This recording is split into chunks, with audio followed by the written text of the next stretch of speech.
is how he addresses problems with you. Now, this one's a tough one, and I had a theory about it several years ago. I actually wrote a blog post about it, posted it, and asked men for feedback. And they told me I was spot on. So I'm going to share this with you. You know, a man does not give his wife feedback for two reasons. First of all, well, I should say feedback about herself, about her relationship. A man who really loves you is not going to want to hurt you, and he's not going to want to make you angry. And the chances are, when we get some criticism, I know I'm the same way. When we get criticized, we feel hurt and sometimes can cry. Other times, we can get angry and lash out. And neither one of those is a good response for getting feedback from a man. He will really stop doing that because he doesn't want to face the fallout, if you will. So, putting yourself in a position where you are strong enough to hear what he has to say is going to be really important. Again, he's not going to use a lot of words, and you can't always tell by his actions what it is that's going on in those deep waters in his soul. But you can learn more about men and you can be stronger as a woman.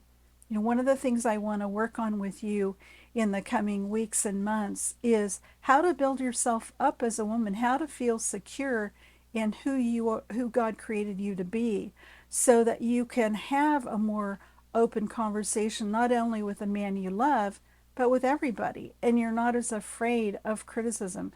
It's not going to hit you as hard as it does, making you feel hurt, making you want to cry, or making you want to lash out and get angry and go, well, yeah, you think that about me. Well, here's what I think about you.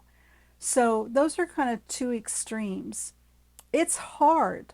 It's really hard to listen to someone give you feedback about something they don't like about you, especially personally, and take it into consideration and change if you need to. And if not, then realize that it's just a difference that they have with who you are. So it's a touchy subject, and I think it's especially hard for women who are already bombarded with the need to do everything perfectly. And we strive so hard to do everything perfectly and put up the image that we have got it all together and we can do anything, which is a little bit different than what men address. You know, we are much more criticized for what we do or how we look, whereas men feel like they are criticized for who they are.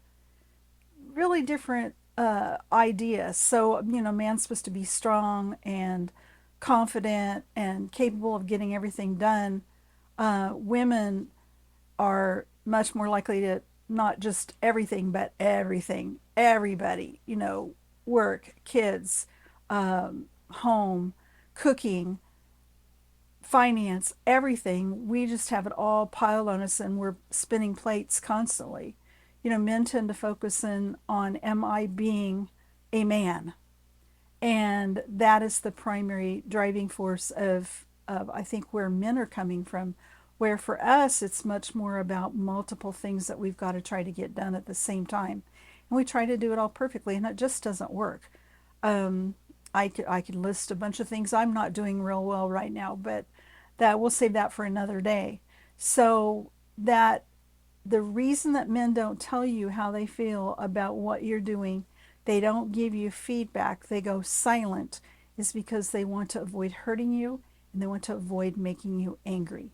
The solution to that is for you to get stronger so that you're more confident and you can take the hits, if you will, from anybody who wants to come at you without lashing out or falling into a puddle of tears.